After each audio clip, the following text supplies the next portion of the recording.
Dissolution म्हणजे विसर्जन. Firm विसर्जन कसं होतं? फर्मचं विरजन नाही, काय विसर्जन. वाचा. हे म्हणजे हे काय? विसर्जनाचा अर्थ काय असतो?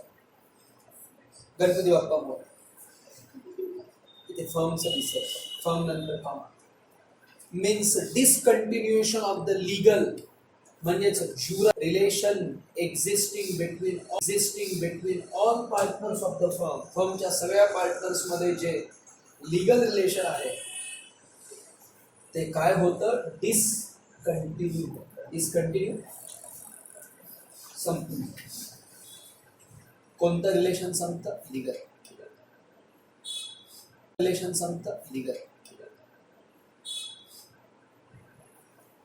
लीगल 4 भाऊ होते, चौघांनी पार्टनरशिप फर्म सुरू केली. फर्म डिझॉल्व्ह झाली तर सांगा आता चौघं काय भाऊ आहे काय? असं कसं डिझॉल्व्ह झाली? बाकीचे रिलेशन संपतं. बोला. जे ब्लड रिलेशन आहे ते केव्हा संपतं? जेव्हा सगळं ब्लड जातं.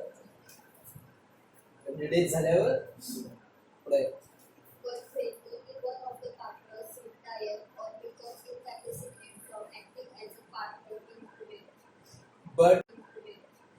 but when only one of the partner retires, पण फक्त एक गेला, or become incapacitated म्हणजेच काय बुरंगनाबळ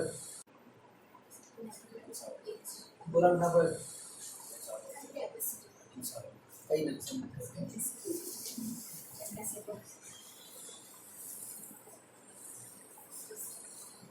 काय म्हटलं?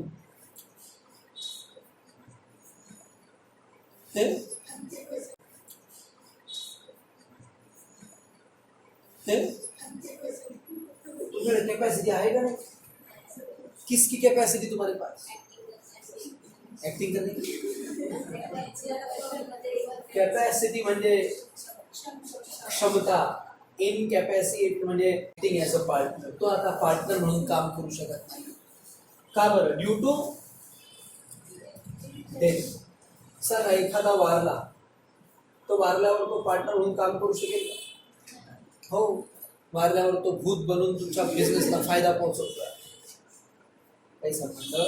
दिवाळं वाजलं, एकाचं वाजव, दोघांचं वाजव, चौघांचं वाजव, ज्यांचं दिवाळं वाजतं ते त्याच दिवशी पार्टनरशिप फॉर्म मधून कॅन्सल होतात, ते राहत नाही. पुढे इन्सॅनिटी अनसाउंड माइंड म्हणजे काय? इन्सॅनिटी अनसाउंड माइंड म्हणजे काय? येडा झाला तो असं म्हणायचं. वो तो पागल हो गया. क्या हो गया? द पार्टनरशिप का बरं? कळत नाही लक्षात ठेवायचं. पुढे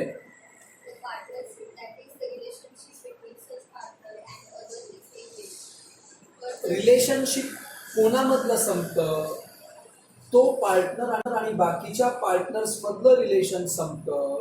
पुढे बट द रेस्ट म्हणजे विश्रांती नाही, उरलेले remaining partners may decide to continue. ते डिसाइड करू शकतात की आपल्याला काय राहायचंय. ते डिसाइड करू शकतात की आपल्याला काय राहायचंय. कंटिन्यू राहायचं आहे. पुढे ह्या केसेसमध्ये तिथे कुठलं पण डिझोल्युशन होणार नाही, विसर्जन होणार नाही. पुढचं विसर्जनाचे विविध प्रकार कोणकोणते? वाच.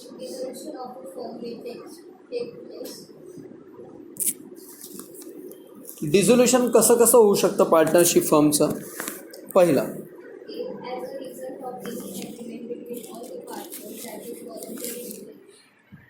Of any agreement between all the partners. सगळ्या पार्टनर्स मध्ये एग्री झालं, एग्रीमेंट। सबने डिसाइड किया, बहुत साल हम रहे साथ, देखी हमने बहुत सारी गर्मी बरसात, मेहनत की, लेकिन आप छोड़ेंगे साथ क्योंकि बस ओके आता वेगळं व्हायचं आहे असं बरोबर। जब तक चहा आहे तब तक बशी, चहा नाही येतो कोण बशी जा। व्हॉलंटरी डिझोल्युशन म्हणजे लिहा इच्छाधारी नागिन नाही, डिझोल्युशन म्हणजे लिहा इच्छाधारी नागिन नाही, इच्छाधारी विसर्जन। तुम्हाला थोडंच बाकी आहे ना, मग का वाटत नाही की आपण पूर्ण करावं? व्हिडिओ कॉल नाही केलं मग माझ्या घरी येऊन दाखव क्लास पुढचा।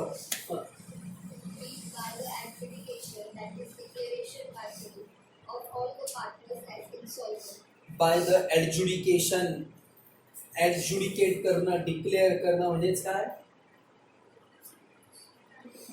कोर्टाने ठरवणं किंवा कोर्टा adjudication of all partners as insolvent. सगळ्या पार्टनरला तुम्ही काय म्हणून डिक्लेअर केलं? इन्सॉल्वंट म्हणून डिक्लेअर केलं। पुढे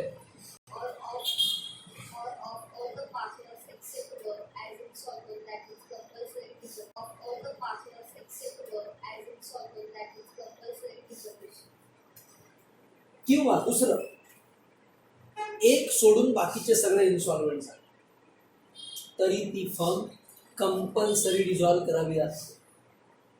का बरं? आधी कंपल्सरी डिझोल्युशन म्हणे का? का बरं? आधी कंपल्सरी डिझोल्युशन म्हणे का?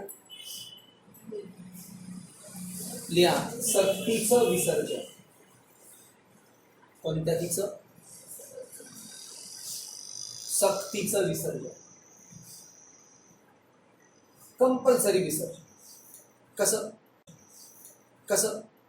एका फर्म मध्ये 5 पार्टनर, पाचीच्या पाचींचं एकदम वाजलं तर सांगा आता कोण राहील वाली? बाहेरवाली नाही, कोण राहील वाली? आता कोणी त्या ठिकाणी नाही, बाहेरवाली पार्टी काही करू शकत नाही फर्म डिसॉल्व। किंवा कारण फर्मसाठी कमीत कमी 2 पार्टनर लागतात, 5 पैकी 4चं दिवाळं वाजलं म्हणजे ते 4 पार्टनर म्हणून संपले संपले। आता कोण शिल्लक राहिलं? फक्त एकट्याची पार्टनरशिप राहते, 1 मॅन पार्टनरशिप। हा 1 मॅन कंपनी प्रकार आलेला आहे, पण असं 1 मॅन पार्टनरशिप कसं काय? पुढे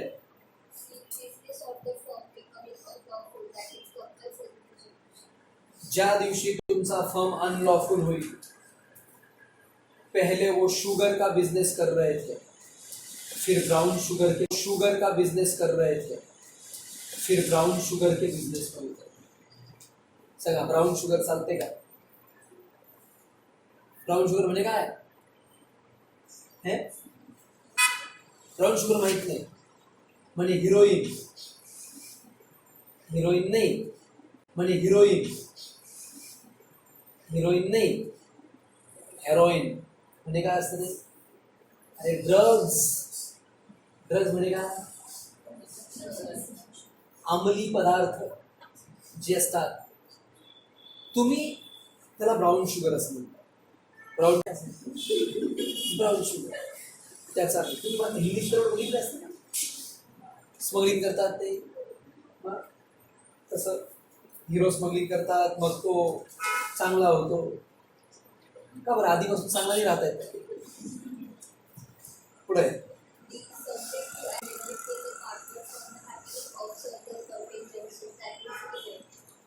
पुढचा प्रकार आहे subject to agreement between the partners. भागीदारांमधल्या करारानुसार ऑन द हॅपनिंग, हॅपनिंग म्हणजे घडणं, ऑफ हॅपनिंग, हॅपनिंग म्हणजे घडणं, ऑफ सर्टन कॉन्टिंजन्सीज। कॉन्टिंजन्सी म्हणजे लिहा अनिश्चित गोष्ट किंवा अनिश्चित घटना। सचा सर्टन कॉन्टिंजन्सीज, कॉन्टिंजन्सी म्हणजे अनिश्चित असतं, बरोबर आहे? पण इथे घटना पण लिहिलंय. कशी कशी निश्चित घटना असू शकते. सच ॲज पहिलं पिरियड संपलं. सांगा फर्म काय होते डिझॉल्व. हा बाकीच्यांना वाटलं तर ते परत पुढे कंटिन्यू राहू शकतात. पुढे कंप्लीशन ऑफ बिझनेस कंप्लीट होणं for which it was entered into. फटाक्यासाठी तुम्ही आले होते एकत्र. दिवाळी संपली, सगळं संपलं, आता फटाके घ्यायला कोणीच येत नाही. आता तुम्ही लिहिलंय एका बॉम्बवर 10 बॉम्ब फ्री, तरी कोणी येत नाही. दिवाळी संपली, सगळं झालं, आता पुढे वाजवतील. एखाद्याचं लग्न असेल तर वाजवतात. एखाद्याचं लग्न असेल तर वाजवतात. पण तिथे पण आता कोर्टाचे खूप निर्बंध असतात. प्रदूषण वाढतं नाही त्याच्यामुळे, त्यामुळे फटाके घरातल्या घरात वाजवायला लावतात. बाहेर जगामध्ये प्रदूषण नको पसरायला त्यासाठी. तर पुढचं एखादा वारला तरी सुद्धा पार्टनरशिप फर्म डिझॉल्व होते, पण बाकीच्यांनी वरती वाक्य होतं subject to agreement between the party. बाकीच्यांना वाटलं तर ते काय करू शकतात, कंटिन्यू राहू शकतात. पुढे दिवाळं सांगा एखाद्याचं दिवाळं वाजलं, फर्म राहील का संपल. संपल, फर्म समाप्त. पुढे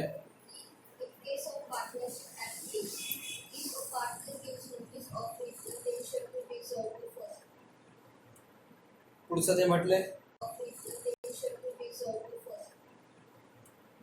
पुढचं ते म्हटलंय जर तुमची पार्टनरशिप ॲट विल असेल, ॲट विल इच्छाधारी भागीदारी.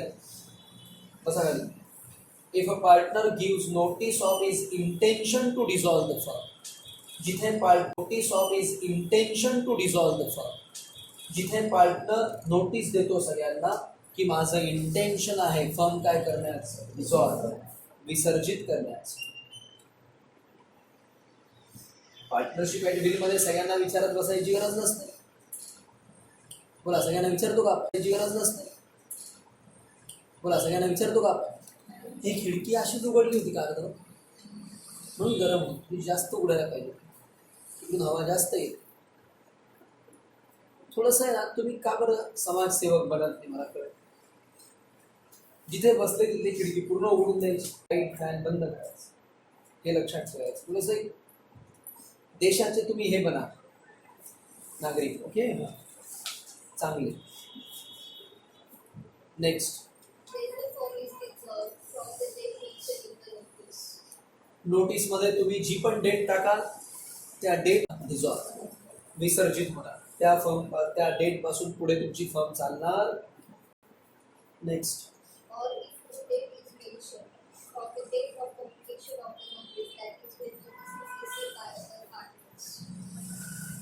आणि जर त्याच्यात डेट लिहिली नसेल,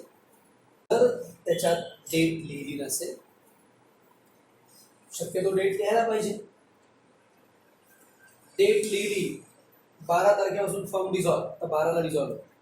पण डेट नाही लिहिली तर ज्या दिवशी सगळ्या पार्टनरकडे ती नोटीस पोहोचेल, म्हणून वाक्य लिहिलंय फ्रॉम द समोरच्यापर्यंत पोहोचवणं. That is when notice is received by other partner. सगळ्यांकडे जेव्हा मिळते. नेक्स्ट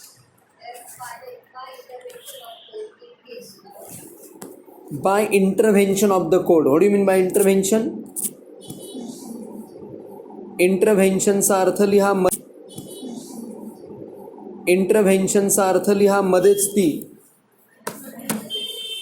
काय करायचं, मध्यस्थ.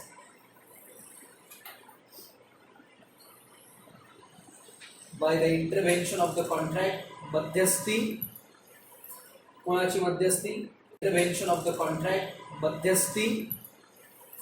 कोणाची मध्यस्थी, court. In case of court केव्हा केव्हा मध्यस्थी करू शकते, कोर्टाला केव्हा केव्हा वाटू शकतं. वाचा नंबर 1.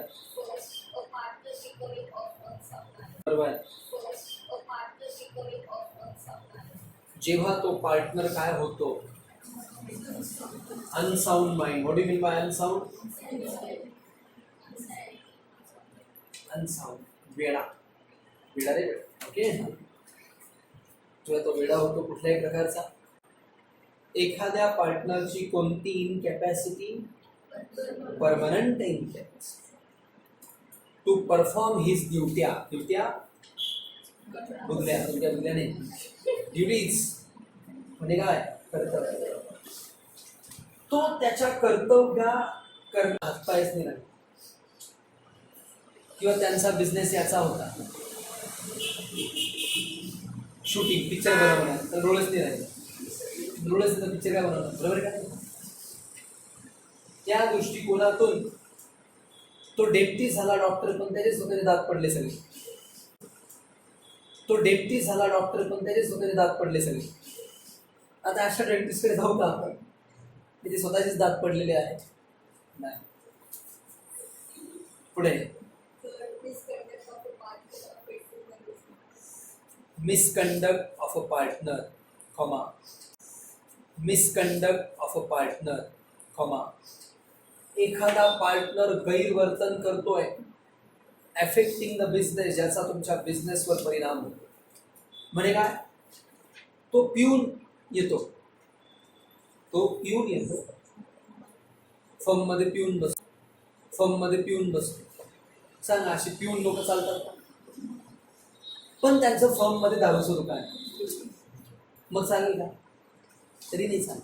दारूच्या दुकानात पिऊन बसला, किती विचित्र प्रकार. त्याला कळेल का व्यवहार काय करायचा? नाही. दारूचे दुकान तर म्हणायचं तुम्ही पिऊन बसा, मग आम्ही पुढचा पडतो.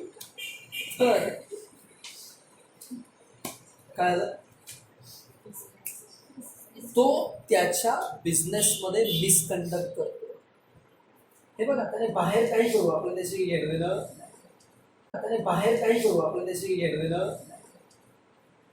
फर्म मध्ये जर तो चुकीचं काम करत असेल तर फर्म डिझॉल्व्ह होईल. तो बाहेर जाऊन काही काम करा, त्याच्याशी मतलब नाही. ती त्याची प्रायव्हेट लाईफ, ही त्याची कोणती लाईफ, बिझनेस लाईफ. पुढे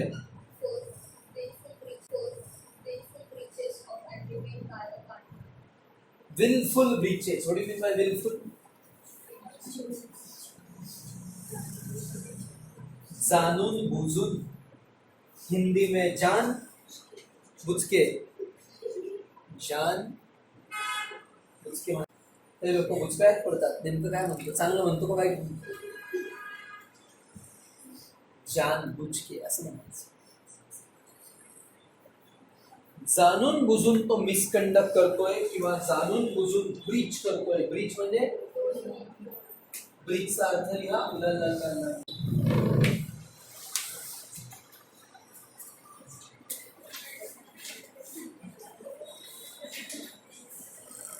त्याने जाणून बुजून उल्लंघन केलं. कसलं? ऍग्रीमेंट. सारखं तो उल्लंघन करतोय, नाही चालेल. पुढे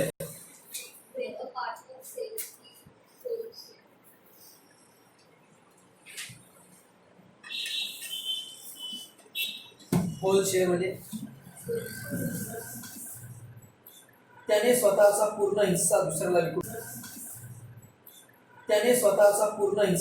विकून टाकला. ट्रान्सफर करू शकता, ट्रान्सफर वेगळी गोष्ट आहे, विकणं वेगळी गोष्ट आहे. सगळा हिस्सा दुसऱ्याला विकून टाकला म्हणजे तुम्ही काय करताय, तुमचं पार्टनरशिप लोकांना धोका देताय तुम्ही. पार्टनर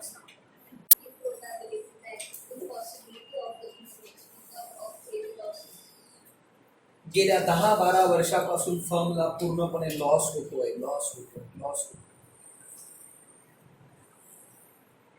कोर्ट म्हणेल तुमची फर्म डिझॉल्व्ह करा.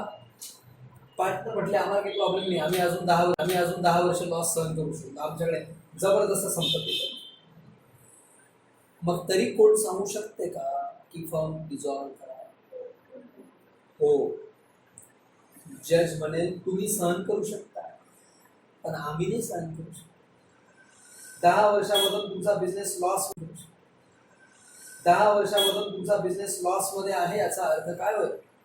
तुम्हाला नीट बिझनेस करता येत नाही, तुम्ही देशाचे रिसोर्सेस, देशाची मानव संपत्तीचं वेस्टेज करता आहात. त्यामुळे तुम्हाला तो अधिकार, बिलकुल अधिकार, पुढे बिलकुल अधिकार, पुढे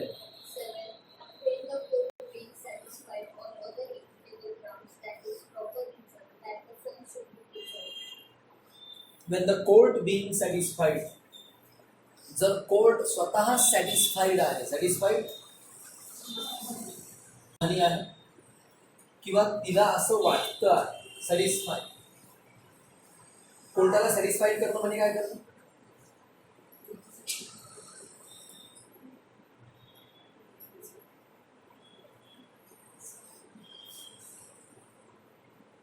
पुराव्यानुसार ग्राउंड.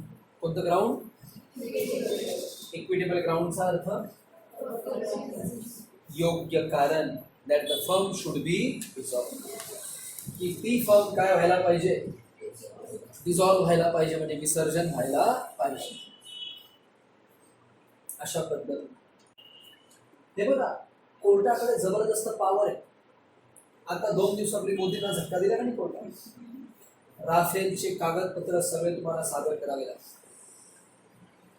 राफेल मध्ये काय झालं आहे ते लक्षात आलं पाहिजे. देशाला कळलं पाहिजे काय घोटाळा झालाय का नाही. खरंच चांगलं आहे, आपल्या देशामध्ये न्याय व्यवस्था अजूनही जिवंत आहे म्हणून, नाही तर हे कोणी लोकांनी काही पण करून टाकलं असं. अजून चांगला आदेश दिला की इलेक्ट्रॉनिक वोटिंग मशीन बरोबर स्लिपवाले पण मशीन प्रत्येक ठिकाणी असे तुम्ही 5-5, 10-10 मशीन प्रत्येक ठिकाणी असे तुम्ही 5-5, 10-10 मशीन ठेवले पाहिजे. म्हणजे इथे 10 बूथ असतील तर 10 पैकी एकावर, 100 असतील तर 100 पैकी 10 ठिकाणी, जेणेकरून लोकांना कळलं पाहिजे की आम्ही जे बटन दाबतो चिठ्ठी कोणती बाहेर येते. नाही तर लोक दाबतात पंजा, बाहेर येतं कमळ. लोक दाबतात पंजा, बाहेर येतं कमळ. असं नको व्हायला. ओके.